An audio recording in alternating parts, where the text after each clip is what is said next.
Sutra of the Medicine Buddha. Translated from Sanskrit, Sutra of the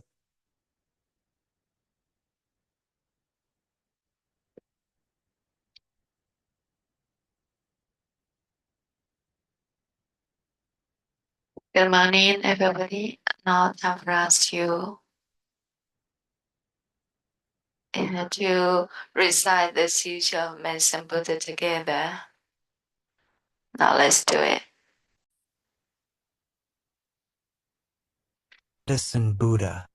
Translated from Sanskrit into Chinese by the Tang Dynasty Tripitaka Master Xuanzang. Translated into English by Min Tan and P.D. Lee, 2001.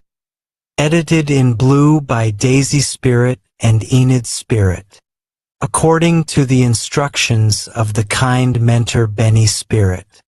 Of Buddha's Practice incorporated in June 2024. Thus have I heard, once Buddha Sakyamuni, the world-honored one, was traveling throughout the various lands to teach and convert the people. When he arrives in Vaisali, he rested under the tree of music, accompanied by 8,000 great bhiksus. An immeasurably great assembly, including 36,000 great bodhisattvas as well as kings, great ministers, Brahmins, laymen and women, the 8 types of divinities and other human and non-human beings, gathered respectfully around the Buddha as he preached the Dharma. At that time, the Bodhisattva Manjusri, Prince of the Dharma, receiving the awesome spiritual power of the Buddha, rose from his seat, adjusted his robe to bare his shoulder and knelt on his right knee. He bowed deeply, and with palms joined, respectfully addressed the Buddha. World-honored one, may I please request you to explain the various names and titles, the great, past vows and the superlative virtues of the Buddhas, so that those who are listening to you will be freed of karmic obstructions, while in the future, sentient beings in the Dharma semblance age will also derive great benefit and joy. The Buddha praised the Bodhisattva Manjusri, saying, "Excellent, excellent Manjusri, out of great compassion, you have urged me to explain the names and titles, merits and virtues and past vows of the Buddhas, in order to liberate those who are bound by karmic obstructions and bring benefits, peace and joy to all sentient beings in the Dharma semblance age. Now, listen attentively and reflect very carefully upon what I am about to say." The Bodhisattva Manjusri replied, "So be it, world-honored one. We will joyfully listen to whatever you wish to teach." The Buddha then said to the Bodhisattva Manjusri, "East of this world, past countless Buddha lands more numerous than the grains of sand in 10 Ganges rivers, there exists a world called pure lapis lazuli.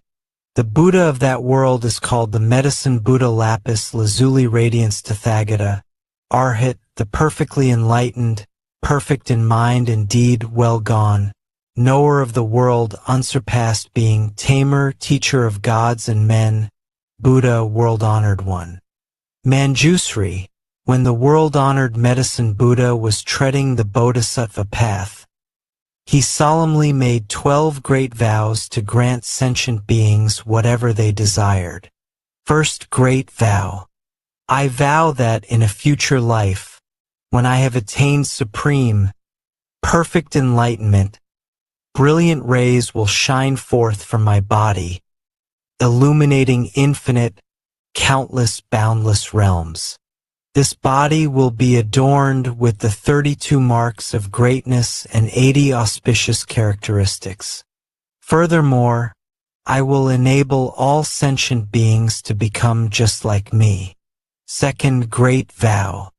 I vow that in a future life, when I have attained supreme enlightenment, my body, inside and out, will radiate far and wide the clarity and flawless purity of lapis lazuli. This body will be adorned with superlative virtues and dwell peacefully in the midst of a web of light more magnificent than the sun or moon. The light will awaken the minds of all beings dwelling in darkness, enabling them to engage in their pursuits according to their wishes. Third Great Vow. I vow that in a future life, when I have attained supreme enlightenment, I will, with infinite wisdom and skillful means, provide all sentient beings with an inexhaustible quantity of goods to meet their material needs. They will never want for anything. Fourth Great Vow.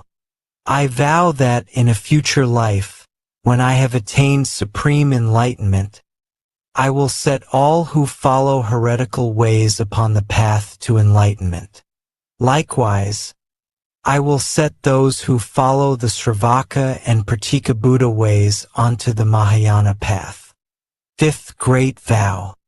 I vow that in a future life, when I have attained supreme enlightenment, I will help all the countless sentient beings who cultivate the path of morality in accordance with my Dharma to observe the rules of conduct, precepts, to perfection, in conformity with the three root precepts. Even those guilty of disparaging or violating the precepts will regain their purity upon hearing my name and avoid descending upon the evil paths. Sixth Great Vow. I vow that in a future life, when I have attained supreme enlightenment, sentient beings with imperfect bodies, whose senses are deficient, who are ugly, stupid, blind, deaf, mute, crippled, hunchbacked, leprous, insane, or suffering from various other illnesses will, upon hearing my name, acquire well-formed bodies, endowed with intelligence, with all senses intact. They will be free of illness and suffering. Seventh Great Vow. I vow that in a future life, when I have attained supreme enlightenment, sentient beings afflicted with various illnesses, with no one to help them, nowhere to turn, no physicians, no medicine, no family, no home, who are destitute and miserable will, as soon as my name passes through their ears, be relieved of all their illnesses. With mind and body peaceful and contented, they will enjoy home, family, and property in abundance, and eventually realize unsurpassed supreme enlightenment. Eighth Great Vow. I vow that in a future life, when I have attained supreme enlightenment, those women who are extremely disgusted with the 100 afflictions that befall women and wish to abandon their female form, will, upon hearing my name, all be reborn as men. They will be endowed with characteristics of Buddhas and eventually realize unsurpassed supreme enlightenment. Ninth Great Vow. I vow that in a future life, when I have attained supreme enlightenment, I will help all sentient beings escape from the demon's net and free themselves from the bonds of heretical paths.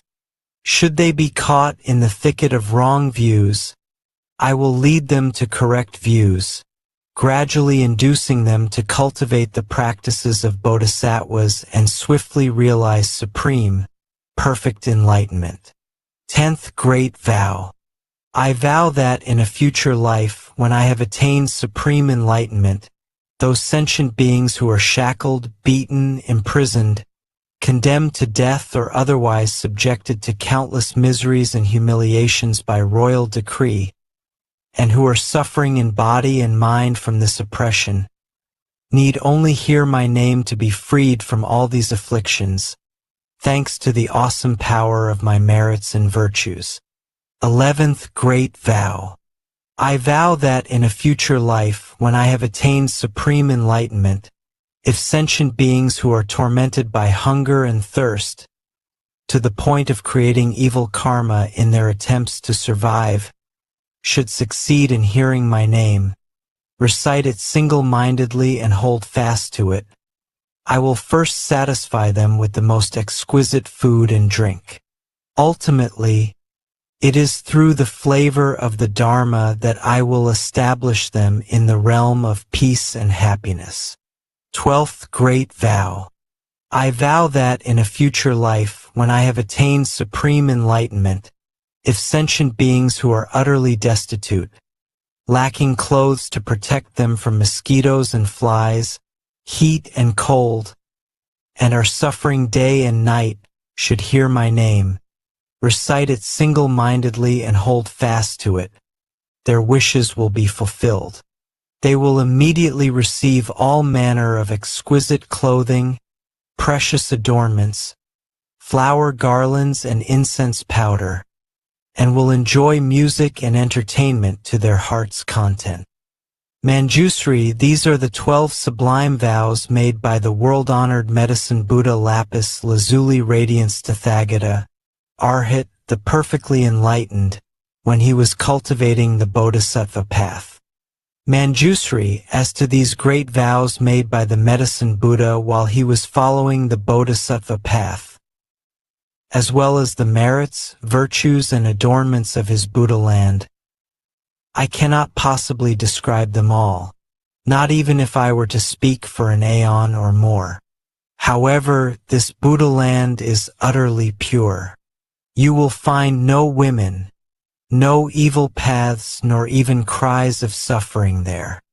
In this land, the ground is made of lapis lazuli, the boundaries are demarcated with golden cords, the towns, towers, palaces, pavilions, as well as the balconies, windows, and draperies are all made of the 7 treasures.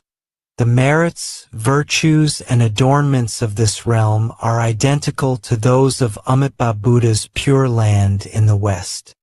In this land dwell 2 great Bodhisattvas, universal solar radiance and universal lunar radiance.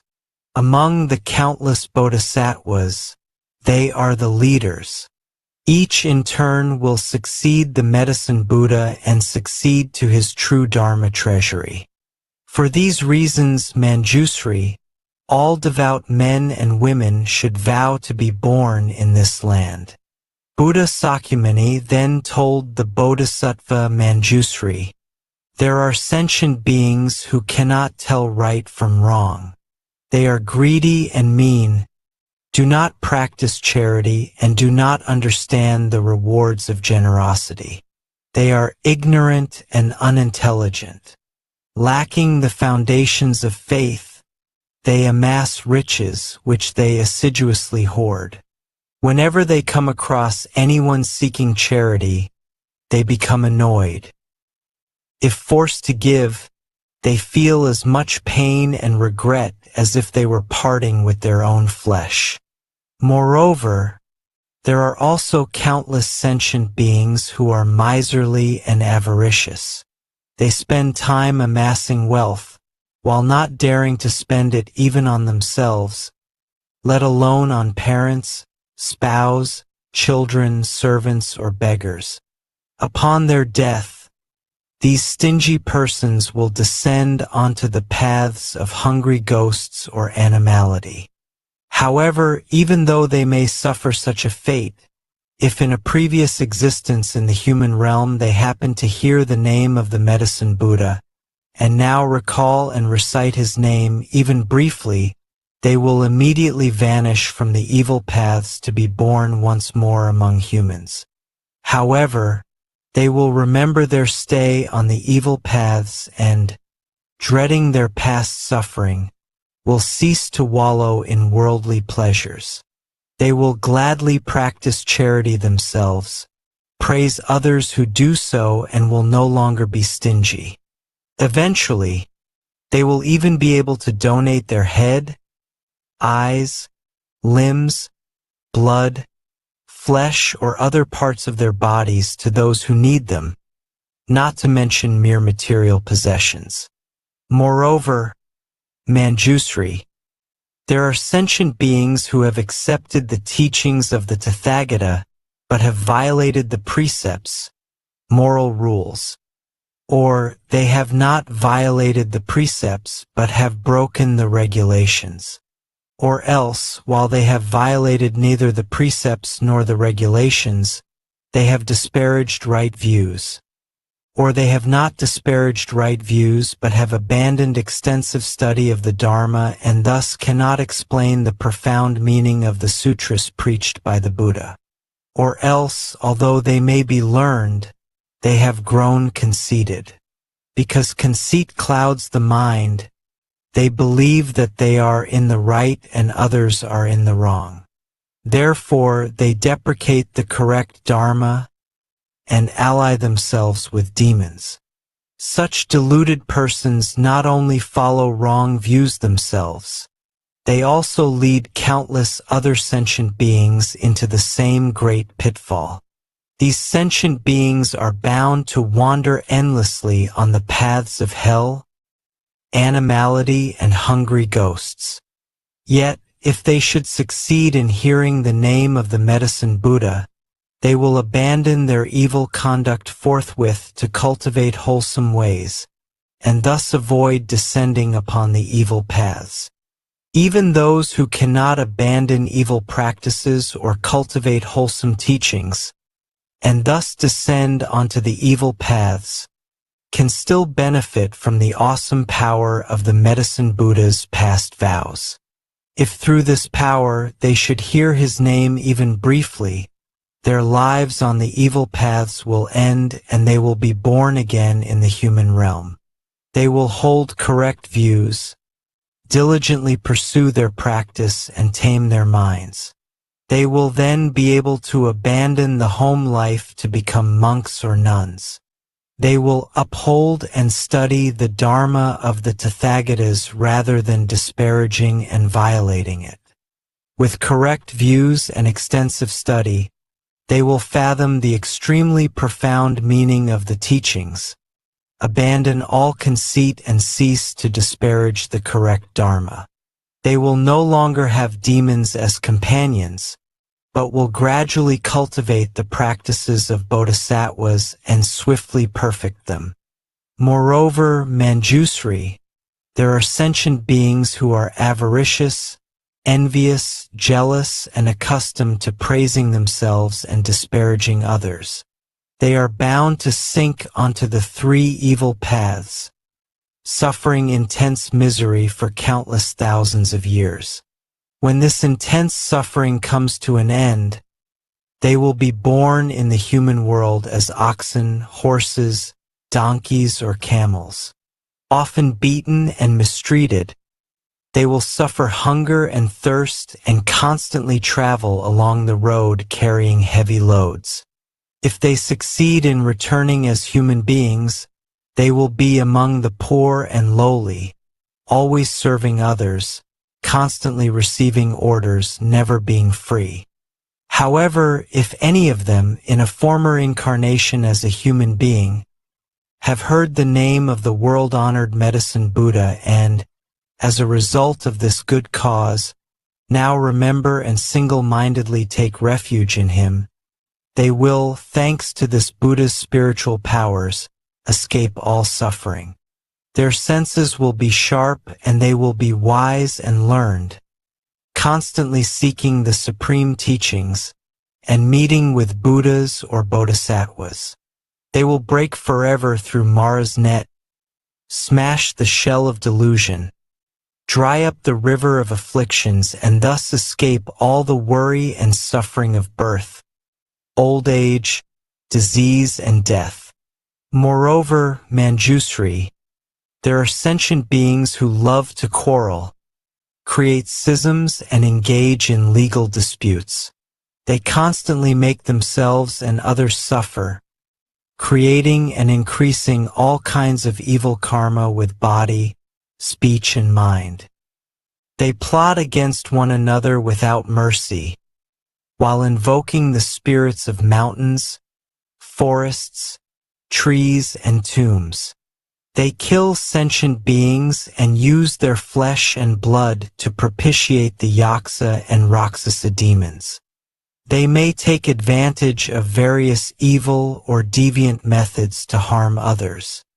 However, if the victims succeed in hearing the name of the Medicine Buddha, none of these evil practices can harm them. Moreover, everyone concerned will develop compassionate minds, endeavoring to benefit and bring peace and joy to others. They will abandon their harmful thoughts and their angry, spiteful minds, and all parties will be happy and satisfied with what they have. They will cease to encroach upon others, but will instead seek to benefit one another. Moreover, Manjusri within the fourfold assembly of bhiksus, bhiksunis, upasakas, and upasikas, as well as among other men and women of pure faith, there are those who are able to adhere to the 8 precepts for a full year or for 3 months a year, dedicating these good roots toward rebirth in the western pure land of Amitabha, the Buddha of infinite life, so as to listen to the correct Dharma. If their rebirth in the Pure Land is still uncertain, but they hear the name of the world-honored Medicine Buddha, then, at the time of death, 8 great Bodhisattvas, namely Manjusri, Avalokitesvara, Mahastamaprapta, Akshayamati, Ratnakandana, Vaishajyaraja, Vaishajyasamudgata, and Maitreya will traverse space and descend to show them the way. They will thereupon be reborn spontaneously in jeweled flowers of many hues. Moreover, there are those who are born in the celestial realms, thanks to hearing the name of the Medicine Buddha. Despite their birth in the celestial realms, their good roots are still not exhausted, and thus they will not be born again on the evil paths. When their lifespan in the celestial realms comes to an end, they may return to the human world as wheel-turning kings, ruling over the 4 continents around Mount Sumeru. With awesome virtues and ease, they will set countless hundreds of thousands of sentient beings onto the path of the 10 virtues. Or else, such persons may be born as Kshatriyas, the military ruling class, or Brahmins or laymen of great families, with abundant wealth and overflowing granaries and storehouses. They will be endowed with noble features, numerous family members and retainers, as well as intelligence, wisdom, bravery, vigor, and the imposing demeanor of a great hero. Likewise, if there is any woman who hears and single-mindedly holds fast to the name of the Medicine Buddha, she will never again be born in female form. Manjusri, after the Medicine Buddha attained Supreme Enlightenment, he realized, by virtue of his past vows, that sentient beings endured various diseases. Some were the targets of black magic or various poisons, while others suffered short lives or untimely death. At that time, seeking to put an end to these miseries and fulfill the desires of sentient beings, he entered a samadhi called eliminating all the suffering and afflictions of sentient beings. Once he entered that samadhi, a brilliant light shone forth from his ana as he uttered a great dharni. Namo Bhagavate Vaishajaya Guru Vedurya Prabharjaya Tathagataya. Art hate Samyak Sambadhaya Tadayatha. Om Vaishaji Vaishajya Samadgates Vaha. As soon as the Medicine Buddha, in his radiance, had uttered this dharni, the entire cosmos rumbled and shook. Brilliant lights shone forth, allowing all sentient beings to escape disease and suffering and enjoy peace and happiness. Manjusri, if you come across any man or woman suffering illness, you should constantly cleanse him, bathe him, and rinse his mouth. You should single-mindedly recite this dharni 108 times on his behalf, over his food, medicine, or water from which insects have been removed. Once he has consumed the food or drink, his illness and suffering will disappear. If the patient has a particular wish and single-mindedly recites this dharani, his wish will be fulfilled. He will be free of disease, enjoy a longer life, and, at death, be born in the realm of the Medicine Buddha. He will then be beyond retrogression and eventually realize supreme enlightenment. Therefore, Manjusri, any man or woman who single-mindedly reveres and respectfully makes offerings to the Medicine Buddha should constantly recite this dharani, never letting it out of his mind. Moreover, Manjusri, upon hearing the various names of the Medicine Buddha Lapis Lazuli Radiance Tathagata, Arhat, the perfectly enlightened, men and women of pure faith should recite and hold fast to this name. Each morning at dawn, having bathed themselves and cleaned their teeth, they should make offerings of fragrant flowers, incense, perfume, and various kinds of music before an image of this Buddha. Furthermore, they should copy this sutra or have others do so, as well as single-mindedly recite it and listen to explanations of its meaning. They should offer all the necessities of life to the Dharma masters who teach this sutra, making sure they lack nothing. In this way, devout men and women will be under the protection of the Buddhas. All their wishes will be fulfilled and they will eventually realize supreme enlightenment. The Bodhisattva Manjusri then respectfully addressed the Buddha, "O world-honored one, I vow that in the Dharma semblance age, I will use every skillful means to help men and women of pure faith hear the name of the world-honored Medicine Buddha. Even in their sleep, I will awaken their consciousness with the name of this Buddha. O world-honored one, if any devout person should read, recite and uphold this sutra or lecture upon it, explaining its meaning to others, or copy it or have others copy it, or if they should pay it the utmost reverence, adorning it with fragrant flowers, perfumes, incense powder and sticks, garlands, necklaces, banners, canopies, dance and music, and protecting it with precious, multicolored cloth, and if they should prepare a clean site, erect a high altar and place the sutra upon it, the 4 great celestial kings, their retinues as well as countless hundreds of thousands of other divinities, will thereupon proceed to this place to make offerings and guard this sutra. World-honored one, wherever this treasure of a sutra has spread and there are people capable of upholding it, you should know that, thanks to the Medicine Buddha's past vows, his virtues and the power of his name, the place will be free of untimely death. In that place, there will no longer be evil demons or spirits to sap the vital energy of the people. Even if there were, these devout men and women would recover, enjoying good health and peace of mind. The Buddha then spoke to Manjusri, so be it, Manjusri. It is just as you say.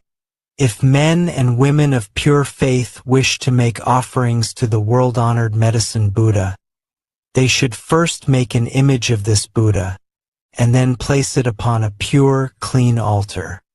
They should scatter all kinds of flowers, burn all varieties of incense, and adorn the place with banners and pennants. For 7 days and nights they should adhere to the 8 precepts, consume only pure food, bathe and perfume themselves, put on clean, fresh clothing, and keep their mind undefiled, free of anger or malice.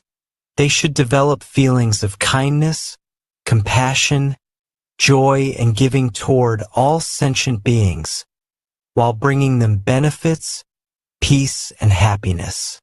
They should play music and sing the praises of the Medicine Buddha. while circumambulating his image in a rightward, clockwise direction. Moreover, they should bear in mind his merits, virtues, and past vows, while reading and reciting this sutra, reflecting on its meaning and explaining it to others. Whatever they wish will then be fulfilled, whether it be longevity, wealth, or anything else, such as official position or the birth of sons and daughters. Moreover, if any sentient beings suddenly suffer nightmares and witness all kinds evil omens, such as flocks of strange birds, or hundreds of ominous signs throughout their homes, they need only venerate the world-honored Medicine Buddha with all kinds of wonderful offerings, and the nightmares, evil omens, and inauspicious signs will all disappear, no longer able to cause them harm. If any sentient beings are in fear of water, fire, knives, poison, falling off a precipice, or of vicious beasts, such as wild elephants, lions, tigers, wolves, bears, venomous snakes, scorpions, centipedes, millipedes, infectious mosquitoes or gnats, they need only single-mindedly recall and recite the name of the Medicine Buddha, while respectfully making offerings to him, and they will escape all these terrors. If a country should be subject to foreign invasion, banditry, or rebellion, the inhabitants need only recall and recite the name of the Medicine Buddha, while paying homage to him, and all these calamities will likewise disappear. Moreover, Manjusri, there are men and women of pure faith who throughout their lives have not worshipped any deities, but have single-mindedly taken refuge in the Buddha, the Dharma, and the Sangha, and upheld the precepts, the 5 or 10 lay precepts, the 400 Bodhisattva precepts, or the 250 bhiksu or 500 bhikshuni precepts.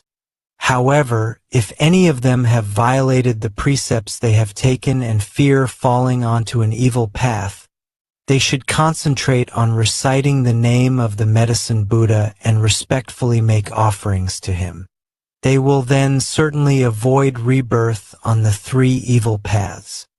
If women who experience extreme pain during childbirth can, with utmost sincerity, recite the name of the Medicine Buddha, praise, venerate, and make offerings to him, they will be relieved of their suffering. The children born to them will be without defects, attractive in appearance, causing those who see them to rejoice. They will be endowed with keen senses and intelligence, along with a quiet disposition. They will seldom become ill, nor will evil spirits sap their vital energy. The world-honored one then asked Ananda, I have just extolled the merits and virtues of the world-honored Medicine Buddha. These merits and virtues are the extremely profound practices of all Buddhas, but are difficult to explain. Do you have faith in them or not? Ananda respectfully replied, O great virtuous world-honored one, I do not have any doubts about the sutras preached by the Tathagatas. Why? It is because the Tathagatas' karma of body, speech, and mind are all pure. O world-honored one, the sun and the moon may fall, Mount Sumeru, the majestic king of mountains, may tremble, but the words of the Buddhas can never change. O world-honored one, some sentient beings, whose roots of faith are deficient, may hear of the sublime practices of the Buddhas and think, how can we obtain these merits, virtues, and great advantages just by reciting the name of the Medicine Buddha alone? Because of this lack of faith, they even develop disparaging thoughts, thus forfeiting great benefits and remaining in the long, dark night of ignorance. They descend onto the evil paths, revolving along them without end. The Buddha then said to Ananda, If these sentient beings should hear the name of the world-honored Medicine Buddha, single-mindedly recite and hold fast to it without harboring doubts, then it will be impossible for them to sink onto the evil paths. O Ananda, these extremely profound practices of the Buddhas are difficult to believe in, difficult to understand. Yet you are now able to accept them. You should realize that this is all due to the awesome power of the Tathagatas. O Ananda, even the Sravakas, Prataka Buddhas, and Bodhisattvas who have not reached the 10 grounds, stages, cannot understand and believe in this truth. Only the Bodhisattvas who are one lifetime away from Buddhahood can. O Ananda, a human rebirth is difficult to achieve. However, to believe in, respect, and honor the Triple Jewel is even more difficult. To hear the name of the world-honored Medicine Buddha is more difficult still. O Ananda, the Medicine Buddha has cultivated countless bodhisattva practices, employed countless skillful means, and made countless far-reaching vows. If I were to take an aeon or more to recount them, the aeon would come to an end before I could exhaustively describe all these wonderful practices, vows, and skillful means. At that time, a great bodhisattva in the assembly, named Salvation, arose from his seat, adjusted his robe to bare his right shoulder, knelt on his right knee, bowed, and, with palms joined, respectfully addressed the Buddha. O great virtuous world-honored one, in the Dharma semblance age, there will be sentient beings who suffer numerous calamities, and are always sick and emaciated, unable to eat or drink, their throats dry and lips parched, their eyes seeing darkness everywhere. As the signs of death appear, they are surrounded by parents, family, friends, and the ones who master the wonderful Dharma weeping and lamenting. As such a patient lies in bed, he sees the messengers of Yama arrive to lead his consciousness before this king of justice. Now, all sentient beings have inborn spirits who record everything they do, both their transgressions and their merits. These spirits then present the patient's entire record to King Yama.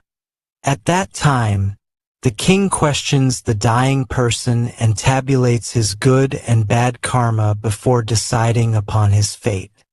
If, at that point, the relatives and the ones who are proficient in wonderful dharma of the patient are able to take refuge in the world-honored Medicine Buddha on his behalf, invite monks and nuns to recite this sutra, light 7-tiered lamps, and hang multicolored longevity banners, his consciousness may return then and there, and he will see himself clearly as though in a dream.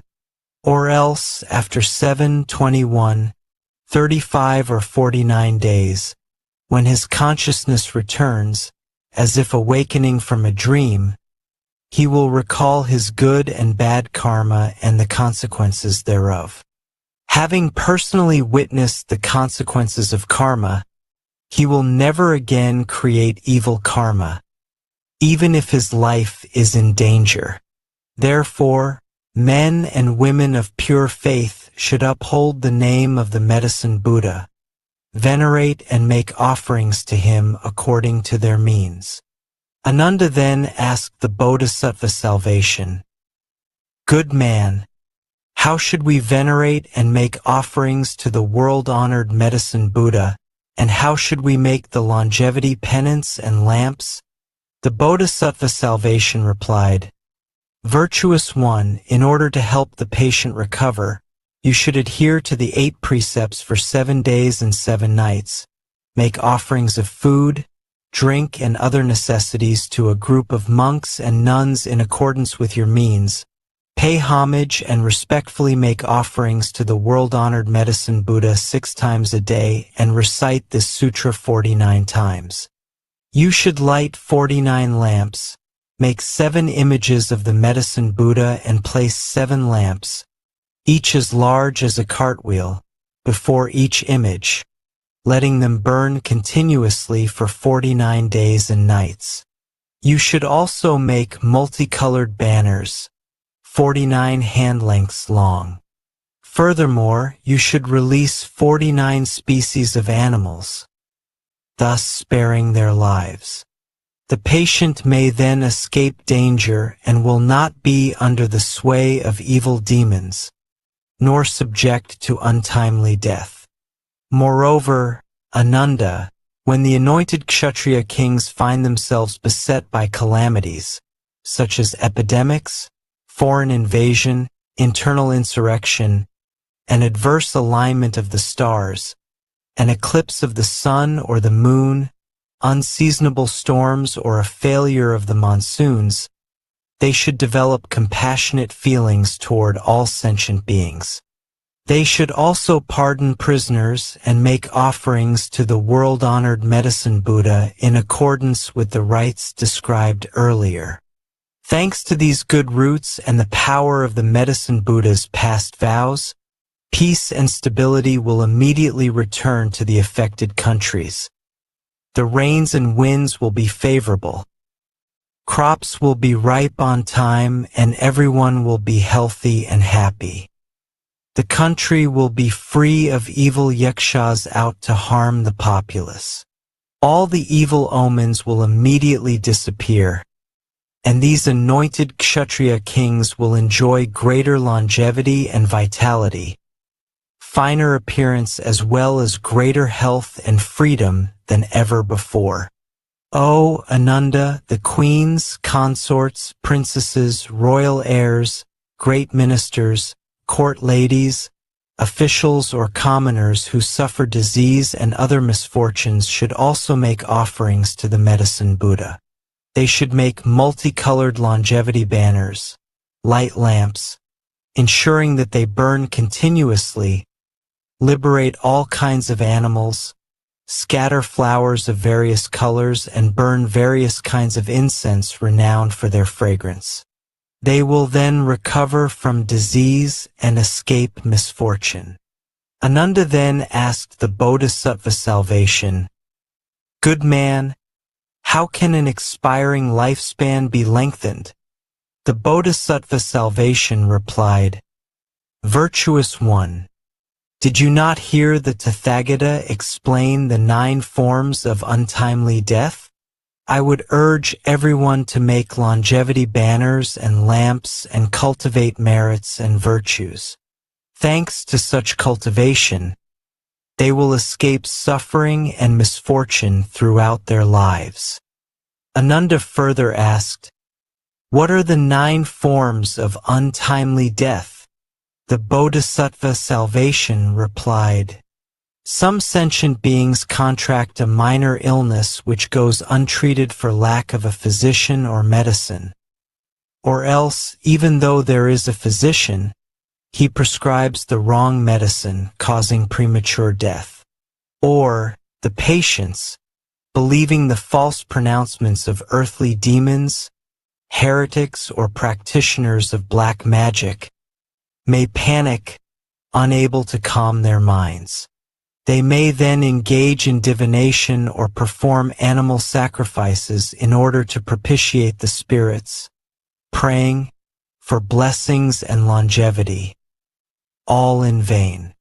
Through ignorance, confusion, and reliance on wrong, inverted views, they meet with untimely death and sink into the hells, with no end in sight. This is the first form of untimely death. The second form is execution by royal decree. The third is losing one's vitality to the demons through hunting, gambling, debauchery, drunkenness, or extreme dissipation. The fourth is death by fire. The fifth is death by drowning. The sixth is being devoured by wild animals. The seventh is falling off a mountain or a cliff.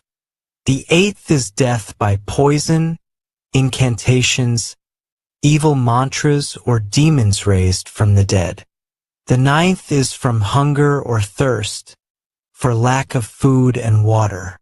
These are the 9 forms of untimely death mentioned by the Tathagatas. There are also countless other forms which are too numerous to describe. Moreover, Ananda, King Yama is responsible for keeping the karmic register of everyone in the world. If sentient beings have been unfilial, committed the 5 cardinal sins, disparaged the triple jewel, broken the laws of the land, or violated the major precepts, King Yama will mete out punishment according to the infraction. Therefore, I urge sentient beings to light lamps, make banners, liberate animals, and cultivate merits in order to avoid suffering and misfortune. At that time, there were 12 powerful Yaksa generals in the great assembly named Kambira, Vajra, Mahira, Andira, Anila, Sundila, Indra, Padra, Makura, Sindura, Katura, and Vikarala. Each was accompanied by a retinue of 7,000 yaksas. They all raised their voices in unison and said respectfully to the Buddha, "O world-honored one, today, thanks to the Buddha's awesome power, we have succeeded in hearing the name of the Medicine Buddha and no longer fear descending onto the evil paths. Together, with one mind, we take refuge in the Buddha, the Dharma, and the Sangha for the rest of our lives and pledge to support all sentient beings, bringing them genuine benefits and joy. Wherever this sutra circulates or wherever there are sentient beings who hold fast to the name of the Medicine Buddha and respectfully make offerings to him, whether in villages, towns, kingdoms, or in the wilderness, we will all protect them. We will release them from all suffering and calamities and see to it that all their wishes are fulfilled. Sentient beings afflicted by disease or calamity and wishing to escape should also read or recite this sutra. They should knot our names with multicolored strands, untying them when their wishes are fulfilled." Thereupon, Buddha Sakyamuni praised the great Yaksa generals with these words, good indeed, great Yaksa generals. Those of you who wish to repay the benevolence and the virtues of the world-honored Medicine Buddha should always benefit and bring joy to all sentient beings in this way."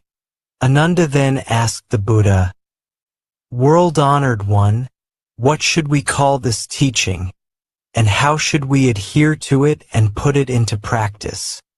Buddha Sakyamuni replied to Ananda, "This teaching is called the past vows, merits, and virtues of the Medicine Buddha, or the Dharni of the vows of the 12 Yaksa generals to benefit sentient beings or eradicating of all karmic obstacles.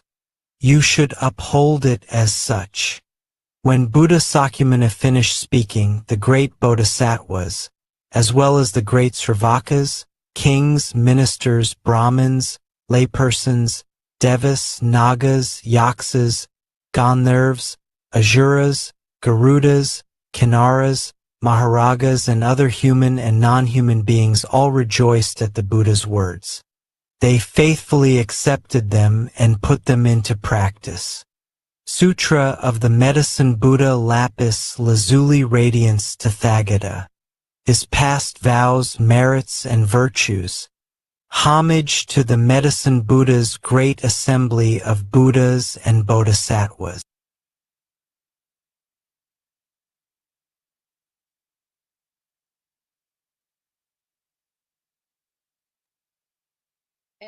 Thank you so much for your time, Aileen, Jing, and Daisy. So let's Homage to the Medicine Buddha's great assembly of Buddhists and Bodhisattvas. 那么要说法会上所有佛菩萨，homage to our fundamental being, homage to Shakyamuni Buddha, our fundamental teacher. So that's all for today, and have a beautiful day. Catch you up tomorrow.